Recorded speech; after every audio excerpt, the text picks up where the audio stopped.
beloved Boss Mike Cervera. Puntahan na natin si Trilon. Pero mga kababayan, bago yan mga kababayan natin puntahan, gusto ko munang i-flex sa inyo ang ginagawa ngayon sa mga terminal natin, pasok. Dito, it can handle initially, temporarily, 6 million passenger per year. Wow. Habang ginagawa yung concourse. Yung concourse extension, good for 12 passenger boarding bridge. Yan. So, Para mabilis. mabilis. Conveniente. Within 3 months, tapos na yan. Nako, within 3 months, matatapos na kagad yung proyekto na yan. Kita nyo naman, no, si Ramon Ang, mayaman na yan, bilyonaryo na yan. Pero mga kababayan, kita nyo, hands-on pa rin siya. Saan? Sa kanyang trabaho. Dahil nga mga kababayan, siya yata, ang nakakuha diyan sa mga terminal natin, lalo na sa Terminal 3. Kita nyo? Pinapaganda ngayon yung mga airport natin. Dapat ganun no? Dapat ganun. 3 months. Oo. Okay. Yan ang parang Ramon Ang. Linggo ng umaga. Ayan Sunday, 1:26, 7:44. Nandito sa airport.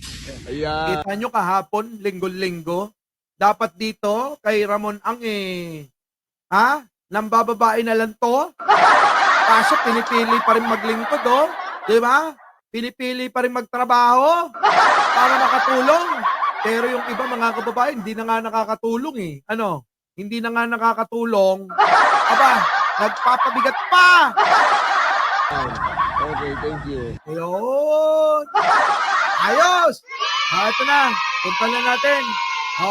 Pakinggan nyo to mga kababayan. Pasok. Chairman ng Committee on Finance at kahit hindi ka Chairman ng Committee on Finance, isa ka sa talagang matyaga at masipag na nag-scrutinize, umi-examine sa taunang pambansang budget. Ang gusto ko pong itanong, dahil may kontrobersya ngayon sa 2025 budget, uubra po ba na mayroong blank lines o blank items sa budget? Sa akin po, ang importante dyan, na ang enrolled copy o yung printed copy ng budget, yan po ang pinirmahan ng Pangulong Marcos. At wala po makaka-question na yun, wala naman pong blanco dun Kaya sa Wala daw blanco doon. Naku, walang blanco doon. akin po, valid ang budget. Hindi po pinadala kay Pangulo Marcos yung Bicameral Conference Committee report at talagang hindi po pinapadala yan. Ang pinapadala, printed enrolled copy. At kung ano yung printed enrolled copy, yan po ang controlling, yan po ang pinirmahan ng Pangulong Marcos. Kaya wala pong diferensya doon. Lahat. Wala namang blanco doon. So, Walang diferensya, walang blanco. Kita nyo mga kababayan, sabi ko sa inyo itong si Digong talaga no? wala pong question doon. Ang sinasabing blanco ay sa Bicameral Conference Committee report, hindi naman po pinapadala sa Pangulo yan at hindi inaktuhan ng Pangulo yan. Wala pala yung BICAM na yan, yung BICAM report. Hindi pala dapat yan, pinapadala na kay Pangulo. Sabi rito ng Kalasag, ano sabi, makinig po kayo sa mga programa at anunsyo ni Mayor Senator Trillanes para makilala nyo po siya ng lubusan. Mayor Trillanes po para sa Caloocan. Yun! Alam niyo sa totoo lang, tama to si Kalasag. Bakit kanyo? Mula nung makausap ko yan, iba yung pananaw. Iba yung pagmamahal sa bayan. Galit sa korupsyon. Bakit kanyo? Kaya nga niya nilabanan si Digong. Diba? Yun po yun Iba yung pananaw niya at iba. Kaya ako mula noon nag-usisa. Inusisa ko ng gusto itong si Mayor Trillanes. Si Senator Trillanes dati. Inusisa ko. Grabe pala, napakaraming batas ang ginawa niyan na makakatulong sa pang-araw-araw nating pamumuhay. At isa pa mga kababayan, naghanap ako ng issue ng korupsyon ng korupsyon para kay Mayor Trillanes, naku, wala kayong makikita. Meron yung chismis ng alin? Chismis ng mga Duterte na hindi naman napatunayan kung hindi paninira lang. Sabi ng mga Duterte, meron daw mga bank account. Sino? Si Trillanes sa China. Lintik na yung mga kababayan. Baliktad na naman. Yung kanilang binibintang, sila pala yung ganon. Style ng mga Duterte, ano? Kung ano yung kanilang kasiraan, yun yung ibibintang sa kalaban. Di ba? Oh. Kaya kayo ay mag-iingat. Lalo na pagka ang mga balita at chismis galing sa kampo ni Duterte. Karamihan dyan, fake news. Ang inaaktuhan niya, yung printed enrolled copy. Pero sir po, pwede po ba, halimbawa, BICAM report, ni-ratify na ito, pinirmahan ng mga BICAM panel, pero may mga blanco pa, pero after po bang i-ratify yun, pwede pa ba bagay yung baguhin? Pwede pang i-fill up kung meron ngang natira na mga blankong linya? Ay, hindi dapat. At nung panahon ko po, hindi po nangyayari yan. Hindi ko lang alam kung anong nangyayari ngayon. Ngunit sa aking napapansin ay talaga sa kasaysayan, talagang alam mo ang budget, nag-uumpisa sa House yan. Opo. Sila ang nauunang mag-aproba, kaya mayroon silang ascendancy. Pagdating ng BICAM, talagang malakas ang boses ng House. Lalo nung malakas ngayon dahil ang Speaker at ang Pangulo magkamag-anak Kaya malakas ang boses ng House. At yan po ay nangyari. Hindi dapat mangyari, ngunit nangyari na. But Wala na tayong magagawa dyan. Nangyari na't ginusto ng taong bayan. Ano? so far as the validity of the General Appropriations Act is concerned, wala pong question. Valid po yan. At Wala daw question yung GAA. Valid yan. mayroong presumption of regularity in the performance of functions.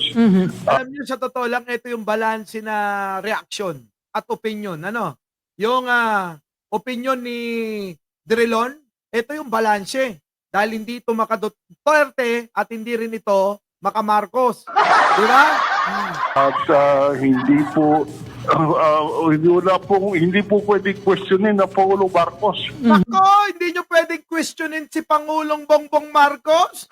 Sabi, wala kayong karapatang questionin si Pangulong Bongbong Marcos. Yung kung ano yung nangyari sa BICAM, yan po ay kapangyarihan at prerogative ng magkabilang kapulungan ng Kongreso. Ibig sabihin prerogative, tungkulin at karapatan ng alin? Ng Senado at Kongreso. Sila yung mag-check and balance kung tama ba yung pagkaka-distribute ng mga budget ng pondo. Ano kasalanan ni Pangulong Bongbong Marcos dyan? Si Pangulong Bongbong Marcos, ang gagawin niyan, titignan, pag-aaralan kung tama, kung may mali, kung may ayaw, ibibito. Ganon. Tuloy. Ang nasa kay Pangulong Marcos lang po yung printed copy. At kung ano man yung printed copy, yun po ang masusunod. Ngaya wala naman po blanco sa enrolled copy. Kaya valid po yan. At walang Valid! Valid, mga kababayan, valid. karapatan ang Pangulo na tingnan what is behind the printed copy. Hindi po niya pwedeng tanungin, ano ba nangyari dito? He cannot judge that. Ganun pala yun, mga kababayan. Hindi niya pwedeng questionin kung ano yung napagkasunduan ng mataas na kapulungan, Senado, mababang kapulungan, Kongreso, kung ano yung ipinasa nila. Mga kababayan, walang karapatan si Pangulong Bongbong. Has to rely sa printed copy at ang kanyang tungkulin at ang kanyang tungkulin ay tingnan lamang doon on the basis of the figures. Hindi po pwedeng for him to look at behind the printed copy. Hindi po pwede yun. Kung ano lang yung pinipresenta sa kanya, either i-approve niya o i-veto niya. Yun! Kung ano yung pinipresenta pala kay Pangulo, dalawa lang yan. Ia-approve niya o ibibito niya. Ayos ano. So anong kasalanan ni Pangulong Bongbong? Bakit sinisisi nyo? Hindi ba naman kayo mga gonggong? Di ba? So sa tingin niyo, sir, dumaan naman sa tamang proseso itong 2025 national budget? Yan ang magandang tanong. Dumaan ba sa maayos na proseso? Yang 2025 budget? Yan ang magandang tanong. Sagot. Ang dumaan kay Pangulo, printed copy at yun ang pinirmahan niya. Kaya valid po yung 2025. Yan na po. Valid. Yun yung sinabi. Valid daw. So, ibig sabihin, dumaan sa proseso. Questions up. Tama po ang Pangulong Marcos doon. Mali yung Tama daw ang Pangulong Bongbong Marcos doon. Tama daw. ang Pangulong Marcos doon. Mali yung si Duterte. Nako! Tama daw si Pangulong Bongbong Marcos, mali daw si Digong. Alibasa, si Digong nun, puro salita lang. Mga kababayan, si Digong yata, mukhang wala naman talagang alam. Kaya ngayon, mga kababayan, nagsasalita ng ganyan. Kasi si Digong, mukhang nung panahon niya, hindi naman yata siya yung gumagawa niyan. Hindi siya gumagawa kaya hindi niya alam. Ngayon, nabisto na naman natin. Si Digong pala. Salita lang na salita. Hindi pala nagtatrabaho yan. Kaya naman pala, walang natapos na proyekto yan. Tuloy. Siya sinasabi niyang na mayroong anomalyang nangyari dahil napirmahan ng Pangulo Marcos yung may blanco. Wala pong blanco doon. Mali po si Duterte. Nako, mali ka, Duterte! Sabi ni Trilon, mali ka daw Pinaulit-ulit pa. Mali ka daw, Digong. Digong, baka naman gusto mo nang magpa-press con. Naghihintay na yung mga amuyong.